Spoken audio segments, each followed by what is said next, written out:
నమస్కారం city news కి స్వాగతం ముందుగా ముఖ్యాంశాలు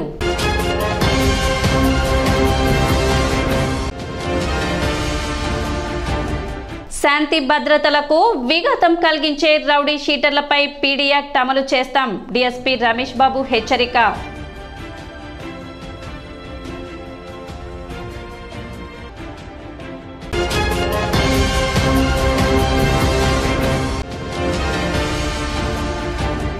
పట్టణంలో ఘనంగా మాజీ రాష్ట్రపతి అబ్దుల్ కలాం వర్ధంతి వేడుకలు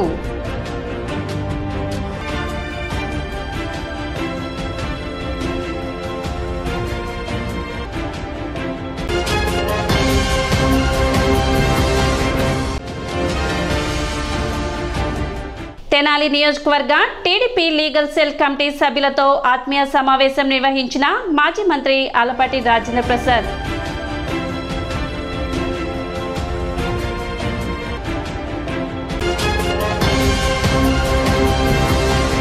తెనాలి నియోజకవర్గ టీడీపీ లీగల్ సెల్ కమిటీ ఆత్మీయ సమావేశం నిర్వహించారు. శనివారం పట్టణ టీడీపీ కార్యాలయంలో నిర్వహించిన సమావేశానికి లీగల్ సెల్ అధ్యక్షులు మద్ది మల్లికార్జునరావు అధ్యక్షత వహించగా మాజీ మంత్రి ఆలపాటి రాజేంద్ర ప్రసాద్ ముఖ్య అతిథిగా పాల్గొన్నారు.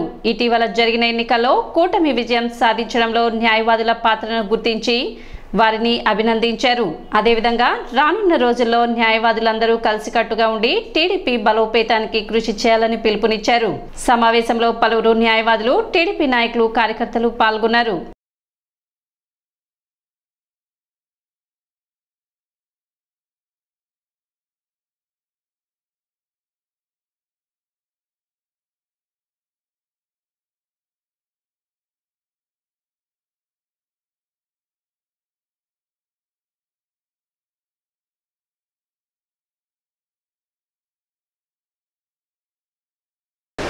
మీకు మీరుగా ఎస్టాబ్లిష్ చేసుకోవడానికి, మీకు మీరుగా డెవలప్ అవడానికి, మీకు మీరుగా ఎక్స్పోజ్ అవడానికి, మీకు మీరుగా ఇది పార్టీ అని సూచించడానికి, శాసించడానికి మాలంటనం వచ్చి మీరు కూర్చోవాలి.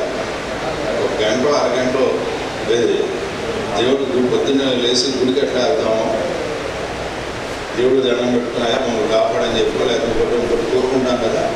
అట్లాగే లాయర్ గారి దగ్గరికి వచ్చి ఒక రాజకీయ నాయకుడు కనీసం 5 నిమిషాలైనా స్పెండ్ చేసేలాగా ఉండాలని. ఎందుకంటే డిఫరెంట్ ఆస్పెక్ట్స్ లోకల్గా అడ్వకేట్స్ అయి ఉండొచ్చు, only civil and criminal litigation ఉంటుంది మీకు.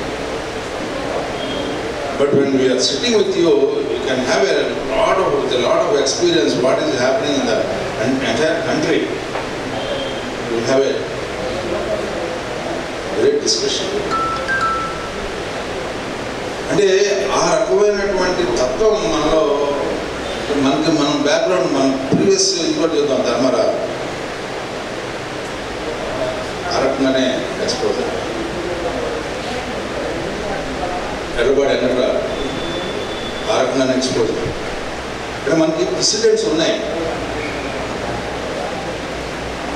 అలాగే అప్పుడున్న పెద్ద లాయర్స్ ఎవరైతే ఉన్నారో వాళ్ళందరి దగ్గర కూర్చున్నవాడు, వాళ్ళకి యాంటీగా ఉన్నవాడు ఇంకోటి దగ్గర కూర్చున్నవాడు, పర్లో ఉన్నాడు ఇంకోటి దగ్గర కూర్చున్నాడు. రాజకీయం అనేది గతంలో గ్రామాల్లో ఎవరైతే ఉపాధ్యాయ వృత్తిలో ఉన్నారో వాళ్ళ మీద కూడా నడిచేది. ఇది మన సంతులు ఉన్నప్పుడు మీరు చూసుకోండి, ఎంటైర్ వరల్డ్లో ఓన్లీ లాయర్స్ ఫోకస్ అయ్యేవాడు, పొలిటీషియన్స్కి. ఇప్పుడంటే రకరకాలుగా చూడండి, మీకు అమెరికన్ ప్రెసిడెంటో లేకపోతే బ్రిటన్ ప్రెసిడెంటో లేకపోతే జర్మనీ లేకపోతే యుఎస్ఎస్ఆర్ ఏంటి ఏ ఎకనమిస్టు ఉన్నాడు. వాళ్ళు ఎక్కడ చెప్పాల్సింది, చూడాల్సింది, బ్యాలెన్స్ షీట్ వేయాల్సింది. మరి నో ఎకనమిస్ట్ కేమ్ ఫార్వర్డ్ ఏంటి set on the chair. Only the possibility. ఎందుకంటే నువ్వు అన్నింటిలో కూడా ప్రవేశం ఉంటుంది కాబట్టి, నువ్వు కృష్ణార్థులుగా పరిగణన తీసుకుంటారు కాబట్టి ప్రజలు నీకు అంత గౌరవం ఉంది అనేది నా ఉద్దేశం. ఆ గౌరవాన్ని మనం పెంపొందించుకున్న దాన్ని బట్టి పెరిగింది అని ఆలోచన. అది బేస్ అవ్వాలనేది.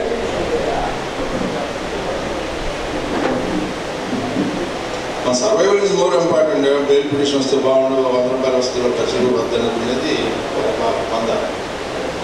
దానికి అతీతం మనం అనేది నేను అనుకుంటున్నాను. మన నాయకుడు రాజప్రసాద్ గారికి ఓ చిరు సత్కారాన్ని ఏర్పాటు చేసుకోవడానికి ఇక్కడ మనమంతా విజయదయ్యాం. పొత్తు కారణంగా సీటు వేరే విధంగా కోల్పోవడం జరిగింది. కానీ ఏదైనా సందర్భం వచ్చినప్పుడు మాత్రం ఎక్కడో మనస్సులో మన రాజా గారికి పదవి ఉన్నట్లయితే ఎంత బాగుండేది అనేటువంటి ఎవరికి చెప్పుకోలేదు వెలితి మనసులో తొలిచేస్తూ ఉంటారు. అది మాత్రం నిర్వివాదం ఎప్పుడు కూడా. అయినప్పటికీ మన రాజా గారు తృణప్రాయంగా కించిత్ దాని గురించి ఆలోచన లేకుండా ఆయన చాలా కష్టపడ్డారు. ఆయన కేడర్ని ఆయన ఒక బాటలో నిలిపారు. మరి ఇక్కడ మన అభ్యర్థికి అత్యధిక మెజారిటీ తెచ్చిపెట్టడంలో ప్రముఖ పాత్ర పోషించినటువంటి ఏకైక వ్యక్తి మన రాజా గారు అని చెప్పడంలో ఎటువంటి అతిశయోక్తి లేదు. 22 నియోజకవర్గాల్లో తెలుగుదేశం పార్టీ కూడా మనం పనిచేసాం కాబట్టి అంత ఎక్కువ మెజార్టీ రావడం జరిగింది. ఇదంతా కూడా మనం గుర్తుంచుకోవాలి. ఖచ్చితంగా వాడు చేయబట్టే మనకి ఇంత ఇది వచ్చిందనే ఆలోచన కూడా మనందరికీ కూడా తెలుసుకోవాల్సిన అవసరం ఉంది.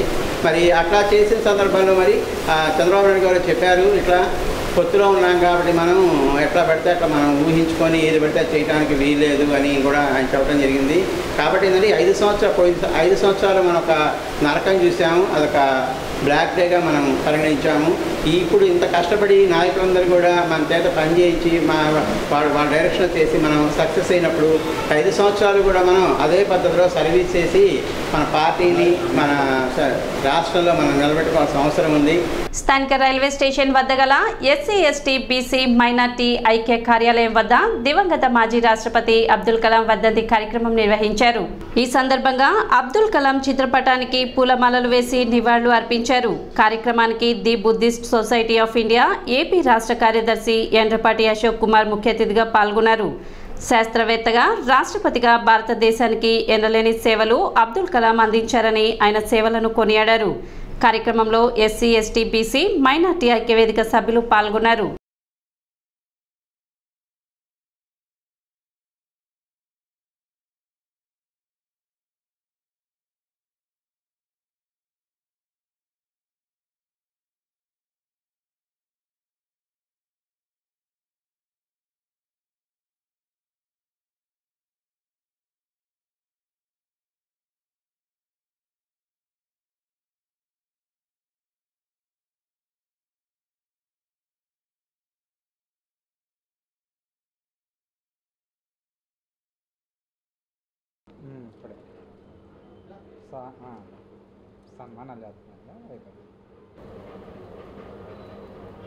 ఈ రోజున ఏపీజే అబ్దుల్ కలాం గారు భారతదేశం గర్వించదగినటువంటి శాస్త్రవేత్త, అలాగే సామాజికవేత్త, అలాగే విద్యావేత్త, అలాగే ప్రపంచంలో ఉన్నటువంటి మేటి వ్యక్తులు అయినటువంటి ఎవరైతే వైజ్ఞానాన్ని సంపాదించుకుని ప్రపంచంలో భారతదేశం ఒక మెట్టు ముందుకు ఎదగడానికి, భారతదేశం ఒక విద్య, అలాగే వైద్యం, అలాగే వ్యవసాయం ఇలాంటి గణనీయమైనటువంటి అంశాల్లో ముందుకు వెళ్ళడానికి శాస్త్ర సాంకేతిక రంగాలు అనేటువంటి ప్రధానమైనటువంటి భూమిక పోషిస్తాయి.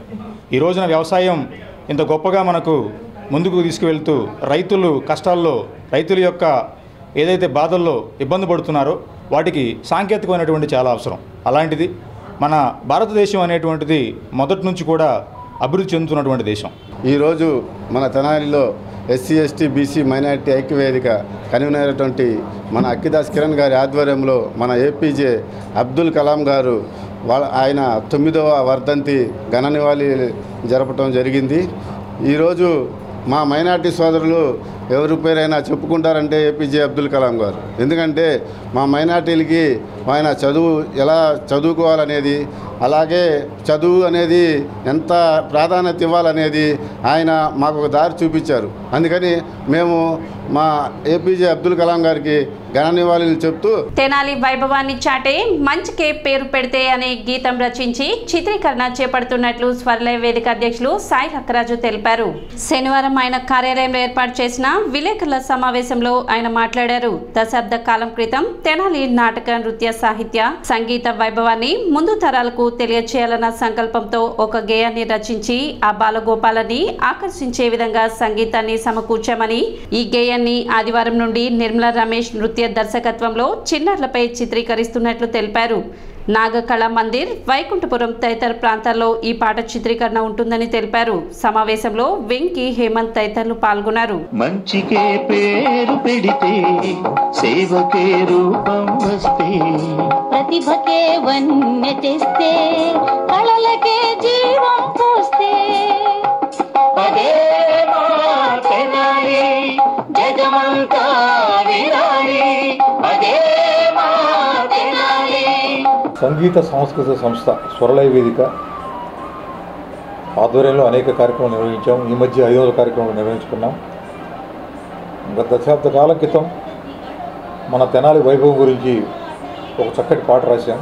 అదే తెనాలి పాట. మంచికే పేరు పెడితే, ప్రతిభకే వన్నె తెస్తే, కళలకే జీవం పోస్తే, అదే మా తెనాలి జగమంతా వినాలి. ఈ పాట దృశ్యరూపకం తెద్దామని మిత్రులు, సన్నిహితులు కొంతమంది అడగడంతో ఆ పాట చిత్రీకరణకు పూనుకున్నాం. రేపు ఉదయము ప్రపంచ ప్రసిద్ధిగాంచిన నాగకళా మందిర్ వాళ్ళ లేకపోవచ్చు. అది మా తరం వాళ్ళకి, మా ముందు తరం వాళ్ళకి ఈ నాగకళా మందిర్ వైభవం తెలుసు. అక్కడ రేపు చిత్రీకరణ మొదలు పెడుతున్నాము. అలాగే తెనాల్లో గాంధీ చౌక్, వైకుంఠపురం, చిన్నరావుడు, అలాగే రణరంగ్ చౌక్, ఇలా ఇంపార్టెంట్ ప్లేసెస్ ఏవైనా ఉన్నాయో ఆ ప్రామినెంట్ ప్లేస్ను చిన్నారుల నృత్యం చేస్తూ ఆ ప్రామినెంట్ ప్లేస్ చూపించడం అనే కార్యక్రమం జరుగుతుంది. రేపు ఉదయం 9 గంటలకి నాగకళా మందిర్లో ఈ తొలి షాట్ తీయడం జరుగుతుంది. మాజీ రాష్ట్రపతి, ప్రఖ్యాత శాస్త్రవేత్త డాక్టర్ ఏపీజే అబ్దుల్ కలాం వర్ధంతిని టీడీపీ కార్యాలయంలో ఘనంగా నిర్వహించారు. ఈ సందర్భంగా మాజీ మంత్రి ఆలపాటి రాజేంద్ర ప్రసాద్, టీడీపీ నేతలు వారికి ఘనంగా నివాళులు అర్పించారు. దేశం కోసం జీవితాన్ని ధారపోసిన మహనీయులు స్వర్గీయ అబ్దుల్ కలాంని స్మరించుకున్నారు. ఒక శాస్త్రవేత్తగా భారత రక్షణ పరిశోధన రంగంలో, అంతరిక్ష పరిశోధన రంగంలో కలాం చేసిన కృషిని దేశం ఎప్పటికీ విస్మరించబోదని పేర్కొన్నారు. తన రచనలతోనూ యువతలో దేశ సేవ పట్ల స్ఫూర్తి నింపిన మహనీయులు కలాం అని టీడీపీ నేతలు గుర్తు చేశారు. కార్యక్రమంలో పలువురు టీడీపీ నాయకులు, కార్యకర్తలు పాల్గొన్నారు. మాజీ రాష్ట్రపతి అబ్దుల్ కలాం గారి వర్ధంతి సందర్భంగా మహోన్నతుడు, భారతదేశ రాష్ట్ర ప్రజలందరికీ కూడా అతి దగ్గరగా ఉన్న రాష్ట్రపతి, అందరితోటి అతి సన్నిహితమైన రాష్ట్రపతి అబ్దుల్ కలాం గారు. ఆయన బ్రతుకున్నంతకాలం కూడా విజ్ఞానాన్ని నేర్చుకుంటూనే ఒక విద్యార్థిగా 10 మందికి కూడా విజ్ఞానాన్ని వాళ్ళందరూ కూడా పంచాలనే ఆలోచనతో మహానుభావుడు బ్రతుకున్నంతకాలం భారతదేశ ప్రతిష్టని అగ్రభాగాన్ని నిలిపిన మహానుభావుడు. అటువంటి మహానుభావుడి అడుగుజాడల్లో మనమంతా ఎంతో కొంత నడవగలిగినాడే ఆయనకి మనం నిజమైన నివాళులు అర్పించిన వారు అవుతామని చెప్పని తెలియజేస్తూ సెలవు తీసుకుంటున్నాను. కలాంజీ గారి 9వ వర్ధంతి. అబ్దుల్ కలాం గారి గురించి చెప్పాలంటే ఎంతో తక్కువే, అది మా వయసు కూడా సరిపోదు. కాకపోతే ఆయన ఒక మహోన్నతుడు. మరి భారతదేశంలో ఒక మిసైల్ మ్యాన్గా పిలువబడ్డ రాష్ట్రపతి ఎవరంటే ఏకైక రాష్ట్రపతి అబ్దుల్ కలాంజీ అని చెప్పని మనం ఎంతో గర్వంగా భారతదేశంలో చెప్పుకోగలుగుతున్నాం. మరి అలాంటి అబ్దుల్ కలాంజీ గారు మరి ఆయన రాష్ట్రపతి అయిన తర్వాత కేవలం ఒక 5 జతల బట్టలతో వచ్చి ఆయన విధి నిర్వహణలో పూర్తి చేసుకొని ఆయన ఎంతో మహోన్నతుడిగా మిగిలిపోయిన వ్యక్తి అబ్దుల్ కలాంజీ గారు. మరి రాష్ట్రపతి ఎన్నికల సందర్భంలో రాష్ట్రపతిగా ఎన్నుకోబడ్డప్పుడు మరి నారా చంద్రబాబు గారు ప్రపోజల్ చేసి భారత రాష్ట్రపతి మన అబ్దుల్ కలాం గారు ప్రపోజల్ చేయడం జరిగింది.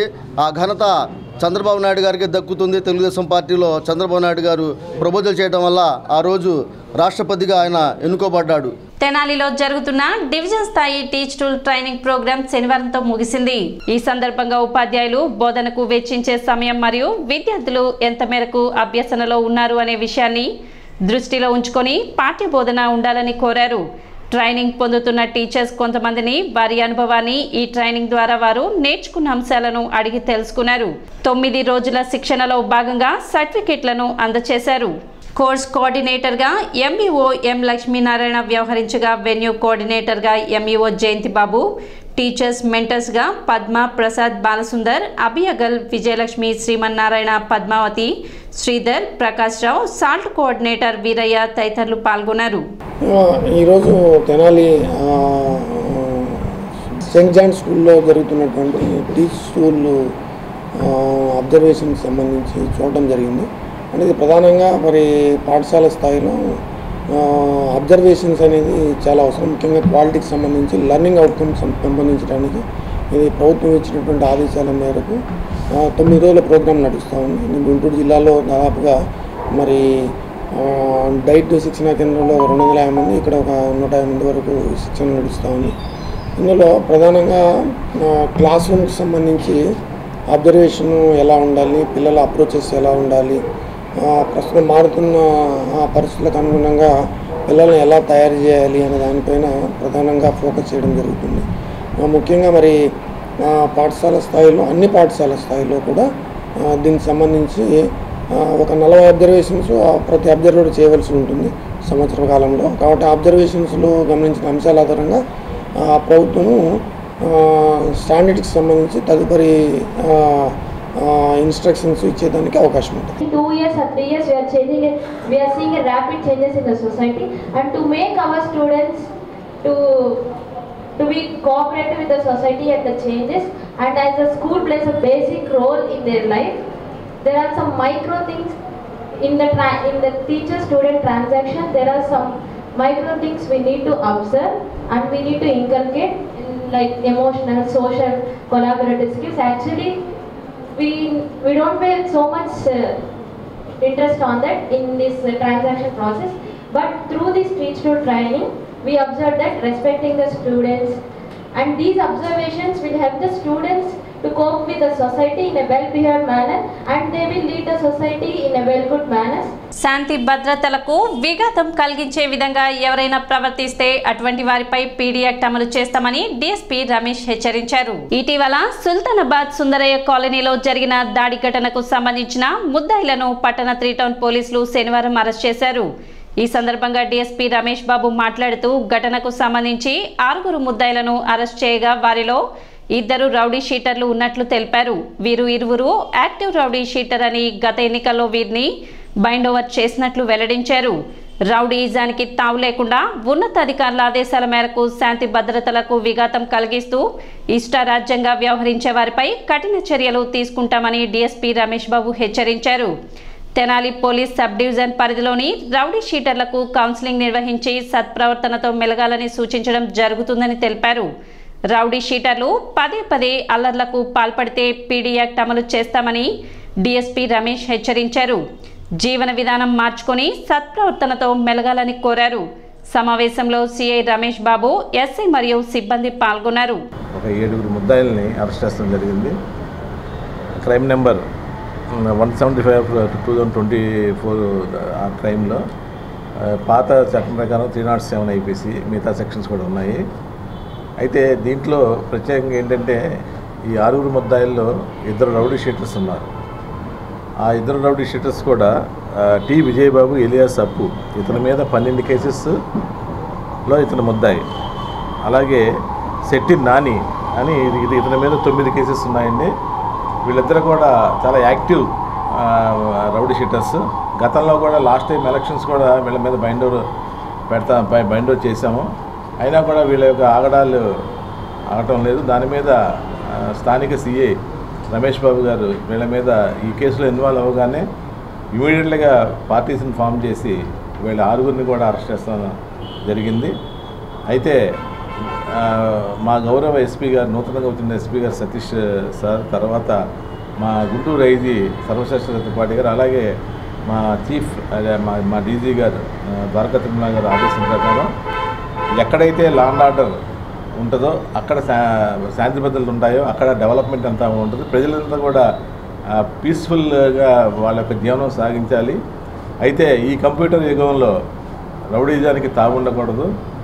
ఎందుకంటే ఎప్పుడో శాస్త్రీయంగా డెవలప్ అన్నప్పుడు ఇన్వెస్టిగేషన్ అప్పటి రోజుల్లో ఏదో ఒక రౌడీ అని చెప్పేసి ఎక్స్ట్రాషన్ చేస్తాం, దౌర్జన్యం చేస్తాం, వాడిని కొడతాం, వీడిని కొడతాం, జేబులో డబ్బులు లాక్కుంటాం, ఇష్టారాజ్యంగా ఉన్నటువంటి ఆ సమాజం పోయింది. ఇప్పుడు ఈ రోజుల్లో కూడా ఇలాంటి వ్యక్తుల మీద కఠిన చర్యలు తీసుకోమని అధికారులు ఆదేశం ఇస్తాం జరిగింది. దాంట్లో ప్రక్రియగా అందరూ కూడా మరి నా సబ్ డివిజన్లో 336 మంది రౌడీ షీటర్స్ ఉన్నాయి. వాళ్ళందరూ కదలికి కూడా ఎప్పటికప్పుడు అందరు ఇన్స్పెక్టర్స్ కూడా తెనాలి 1 టౌన్ కానీ 2 టౌన్ కానీ 3 టౌన్ కానీ తెనాలి రూరల్ ఎస్ఐ కానీ కొల్లిపర కానీ తెనాలి రూరల్ ఎస్ఐ కానీ అలాగే చేబ్రోలు పొన్నూరు టౌన్ ఎస్ఐ వీళ్ళంతా కూడా ప్రతి శనివారం కానీ సండే కానీ వీళ్ళందరూ కూడా రౌడీ షీటర్లను పిలిపించి కౌన్సిలింగ్ చేస్తున్నారు. కౌన్సిలింగ్ చేసి సత్ప్రవర్తనతో ఉండమని చెప్పి వాళ్ళకి చెప్తాను జరిగింది. ఎవరైతే రౌడీ షీటర్లు ఫ్రీక్వెంట్గా కేసులు ఇన్వాల్వ్ అవుతున్నారో వాళ్ళందరినీ కూడా పీడీ యాక్ట్ అంటే మీ అంతా తెలుసు. దాని మీ ప్రపోజల్స్ స్థానిక ఇన్స్పెక్టర్ గారు పంపిస్తారు. ఇతను ఇన్ని కేసుల్లో లాస్ట్ 3 ఇయర్స్లో ఇన్ని కేసులు ఇన్వాల్వ్ అయ్యారు. రీసెంట్గా కూడా కేసులు ఇన్వాల్వ్ అయ్యి ఇతని యొక్క ఇది సమాజానికి హానికరమైన పరిస్థితులు ఉన్నాయి కాబట్టి ఇతన్ని పీడీ యాక్ట్ కింద ఇతను డిటైన్ చేయమని చెప్పేసి రికమెండ్ చేస్తారు. ఈయన ఆ రిక్వెస్ట్ నాకు వస్తే నేను ఎస్పీ గారి ద్వారా కలెక్టర్ గారికి వెళ్తే కలెక్టర్ గారి ద్వారా గవర్నమెంట్కి వెళ్ళి అక్కడ నిర్ణయం తీసుకొని వాళ్ళని ప్రివెంటివ్ డిటెన్షన్ యాక్ట్ కింద వాళ్ళు డిటైన్ చేస్తారు. ఆ ప్రక్రియను ప్రారంభించామండి. గతంలో కూడా ప్రారంభించాం. ఇప్పుడు దీంట్లో ఉన్నటువంటి ఈ ఇద్దరు రౌడీ షీటర్లకు కూడా పీడీ యాక్ట్ని ప్రపోజల్కి ఆల్రెడీ స్థానిక సీఏ రమేష్ బాబు గారు పంపిస్తాం జరిగింది. దాని మీద మా గౌరవ ఎస్పీ గారికి కూడా మేము పంపిస్తాం. త్వరలో కూడా పీడీ యాక్ట్ వీళ్ళు దాని యొక్క మెరిట్స్ మీద గవర్నమెంట్ ఆర్డర్స్ ఇస్తుంది. భారత మాజీ రాష్ట్రపతి భారతరత్న డాక్టర్ అబ్దుల్ కలాం వర్ధంతి కార్యక్రమాన్ని పట్టణ బీజేపీ కార్యాలయంలో నిర్వహించారు. పార్టీ పట్టణ అధ్యక్షులు అడప సంపత్ రాయుడు ఆధ్వర్యంలో నిర్వహించిన ఈ కార్యక్రమంలో అబ్దుల్ కలాం చిత్రపటానికి పూలమాలలు వేసి నివాళులు అర్పించారు. విశ్వ ప్రజలకు ఆప్తమిత్రులు, దేశానికి మణిహారం, యువతకు ఆదర్శనీయం, శాస్త్రవేత్తలకు గురువును మించిన శిష్యుడు, దేశానికి ఉత్తమ శ్రేణి మిస్సైల్ అందించిన వ్యక్తి, మానవ శక్తి అబ్దుల్ కలాం అని కొనియాడారు. అటువంటి మహనీయుని ఆశయ సాధనకు నేటి పాలకులు కృషి చేయాలని అడప సంపత్ రాయుడు కోరారు. భారత ప్రజల నుంచి 9 సంవత్సరాల క్రితం తుది శ్వాస విడిచిన మహోన్నతమైన రాజకీయ దురంధరుడు అని అనడానికి వీల్లేదు, ఆధ్యాత్మిక వ్యక్తి అనడానికి వీల్లేదు, సంఘ సంస్కర్త అనడానికి వీల్లేదు. ఇవన్నీ కలబోసిన మహోన్నతమైన శిఖరం అనొచ్చు. అటువంటి అబ్దుల్ కలాం గారు ఈ రోజునకి 9 సంవత్సరాల క్రితం మన నుంచి దూరం అయిపోయారు. కానీ వారి ఆశయాలు, ఆలోచనలు అందరి హృదయాల్లో కూడా పదిలమైపోయి ఉన్నాయి. ఆయన భారత రాష్ట్రపతిగా కాదు, భారత ప్రజల హృదయ రాష్ట్రపతిగా నిలిచిపోయిన మహోన్నతమైన వ్యక్తి అబ్దుల్ కలాం గారు. ఆయనకున్న డాక్టరేట్లు భారతదేశంలో కాదు, ప్రపంచంలో కూడా ఏ వ్యక్తికి లేవు. 40 డాక్టరేట్లు ఉన్నా కూడా నలుగురి కోసమే పనిచేసిన అత్యున్నతమైన మనసున్న మనిషి. అలాంటి వ్యక్తి అడుగుజాడల్లో ఈ రోజున అందరూ నడవాలని, అలాంటి వ్యక్తి ఆలోచనలకి పునాదులకి వేసిన ఆయన గురువు గారైన విక్రమ్ సారాభాయ్ గారిని మించిన శిష్యుడిగా పేరు తెచ్చుకోవడం చాలా సంతోషదాయకం. కార్యక్రమంలో జిల్లా అధికార ప్రతినిధి అనంతాచార్యులు, నియోజకవర్గ కన్వీనర్ కటారి వాసుదేవనాయుడు, బొమ్మ దేవర కనకదుర్గ, అన్నవరపు వేణు, దద్దుకూరి హనుమంతరావు, జైన్, సాయికృష్ణ, వీరయ్య, పట్టణ బీజేపీ ప్రధాన కార్యదర్శి దారా సాయి గుప్తా, పార్టీ నేతలు పాల్గొన్నారు. అబ్దుల్ కలాం గారు డిఆర్డిఓలో పనిచేశాడు. ఆయన అత్యంత పేద కుటుంబంలో పుట్టి బాగా చదువుకొని పైకి వచ్చి ఒక శాస్త్రజ్ఞుడిగా రూపొందాడు. ముఖ్యంగా ఆయన డిఆర్డిఓలో పనిచేశాడు. డిఫెన్స్ రీసెర్చ్ అండ్ డెవలప్మెంట్ ఆర్గనైజేషన్లో ఆయన సైంటిస్ట్గా పనిచేయటం జరిగింది. అప్పుడు అనేకమైనటువంటి నూతన ఆవిష్కరణలు చేయటం జరిగింది ఆయన ద్వారా సైంటిస్టులు. అలాగే ఇస్రోలో పనిచేశాడు. ఇస్రోలో కూడా అనేక ఘనకార్యాలు సాధించడం జరిగింది. ఆయన ప్రతిభా వ్యుత్పత్తుల్ని గమనించినటువంటి, గుర్తించినటువంటి అనేక మంది రాజకీయ రంగంలో ఉన్నటువంటి వారు ఆ రోజున అటల్ బిహారీ వాజ్పేయి ప్రధానిగా ఉన్నారు.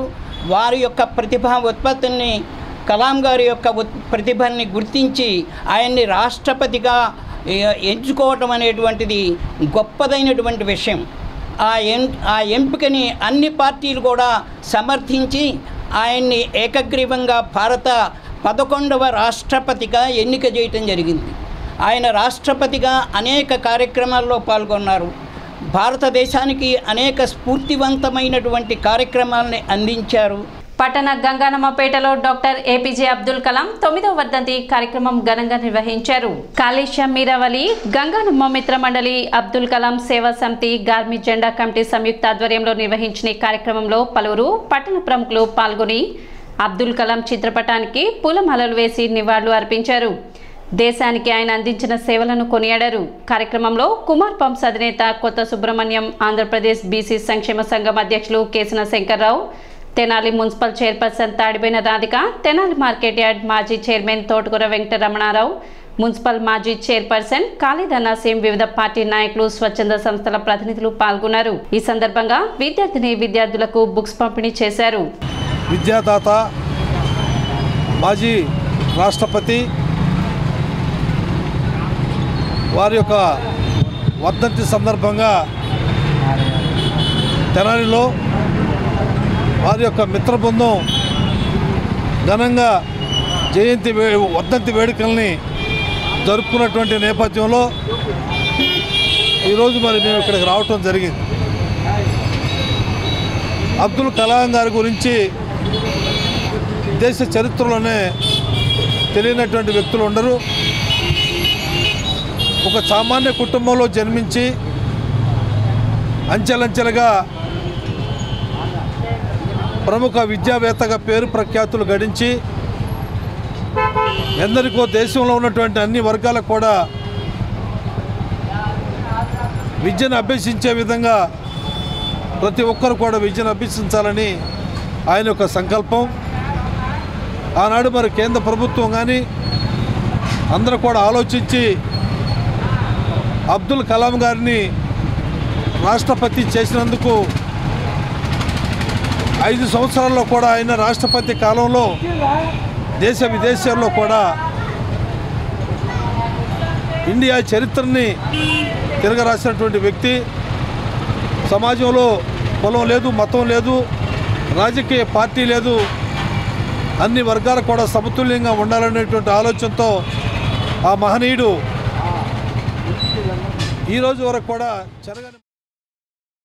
శివాజీ చౌక్లోని కాళీమాత అమ్మవారికి ఆషాఢ మాసం సారే కార్యక్రమం ఘనంగా నిర్వహించారు. పూలు, పండ్లు, స్వీట్లు సమర్పించి పూజలు చేశారు. కొందరు మహిళలు బోనాలు అందుకున్నారు. కమిటీ చైర్మన్ గుమ్మడి రమేష్, సభ్యులు పాల్గొన్నారు.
ఈనాడు కాళీమాత దేవస్థానం దగ్గరికి బోనాలు సమర్పించడానికి వచ్చిన మహిళలందరికీ కూడా ముందుగా ధన్యవాదాలు తెలియజేసుకుంటున్నాం. బోనాలు అసలు ఈ బోనం అనేది తెలంగాణ సంస్కృతి, కానీ ఇది ఆంధ్రాలో కూడా తీసుకురావడంలో వీళ్ళందరూ కూడా తీసుకురావడానికి వీళ్ళందరూ కూడా బోనాలు ఇక్కడ సమర్పించడానికి మా ఆలయ కమిటీ తరఫున అందరికి కూడా మళ్ళీ ధన్యవాదాలు తెలియజేసుకుంటూ సెలవు తీసుకుంటాం. మేము శ్రీ లక్ష్మీ నీలంపాటమ్మ వారి పూజలు అవి చేస్తూ ఉంటాము. ప్రతి సంవత్సరం ఆషాఢ మాసంలో ఏ గుడికైనా వెళ్ళి బోనాలు అవన్నీ తీస్తూ ఉంటాము. ఈ సంవత్సరం ఈ కాళికా అమ్మవారి దగ్గర ఈ బోనాల కార్యక్రమం ఇవన్నీ జరిపించాలని అమ్మవారి కల్లో కనిపించి చెప్పారు. అందుకని మేము ఇక్కడికి వచ్చి ఈ బోనాల కార్యక్రమం అమ్మవారికి సారా ముత్తైదులు పసుపు కుంకాలు తీసుకొచ్చి అమ్మవారికి అన్నీ సమర్పించాలని అమ్మవారిని 2-3 రోజుల నుంచి చాలా ప్రయత్నం చేసి కమిటీ సభ్యులు అందరికీ నేను దీని గురించి తెలియపరిచి ఈరోజు ఇంత కార్యక్రమం జరుపుతున్నానంటే ఆ పరమేశ్వరి దయానే అనుకుంటున్నాను. అలాగే నా కోరిక మేరకు ఇక్కడ దాకా వచ్చి వాళ్ళ సమయాన్ని నాకు కేటాయించినందుకు కమిటీ సభ్యులందరికీ నా కృతజ్ఞతలు. అలాగే ఈ సంవత్సరమే కాదు, పరమేశ్వరి దయతో ప్రతి సంవత్సరం ఇదే సమయం ఆషాఢ మాసం వచ్చేసరికి ఇలాగే సారే అమ్మవారికి బోనాలు అవన్నీ సమర్పించాలని ఇప్పుడు నేను గట్టిగా మొక్కుకుంటున్నాను. గత శనివారం రాత్రి అమెరికాలో జరిగిన రోడ్డు ప్రమాదంలో మృతి చెందిన జట్టి హారిక భౌతిక కాయం తెనాలి చేరుకుంది. తెనాలి ఐతానగర్లోని నివాసం వద్ద హారిక భౌతిక కాయం ఉంచారు. హారిక భౌతిక కాయాన్ని చూసి తల్లిదండ్రులు జట్టి శ్రీనివాసరావు, నాగమణి, బంధుమిత్రులు కన్నీటి పర్యంతరమయ్యారు. ఎంఎస్ చేసేందుకు గాను గత ఏడాది ఆగస్టులో అమెరికా వెళ్లిన జట్టి హారిక రోడ్డు ప్రమాదంలో మృతి చెందడంతో కుటుంబ సభ్యులు శోకసంద్రంలో మునిగిపోయారు. శనివారం ఉదయం హారిక అంత్యక్రియలు నిర్వహించారు.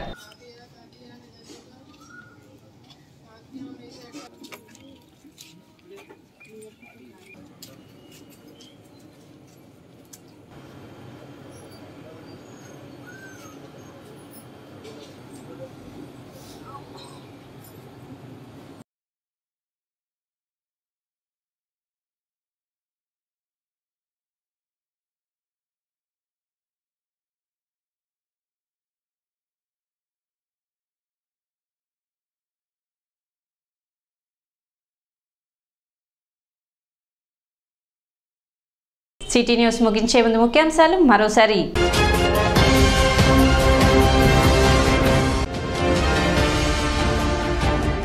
శాంతి భద్రతలకు విఘాతం కలిగించే రౌడీ షీటర్లపై పీడీ యాక్ట్ అమలు చేస్తాం, డీఎస్పీ రమేష్ బాబు హెచ్చరిక.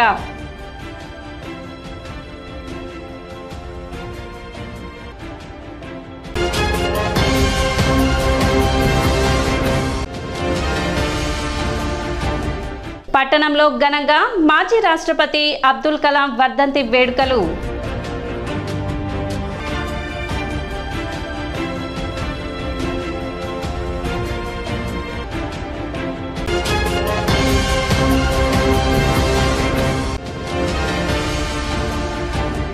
తెనాలి నియోజకవర్గ టీడీపీ లీగల్ సెల్ కమిటీ సభ్యులతో ఆత్మీయ సమావేశం నిర్వహించిన మాజీ మంత్రి ఆలపాటి రాజేంద్ర ప్రసాద్.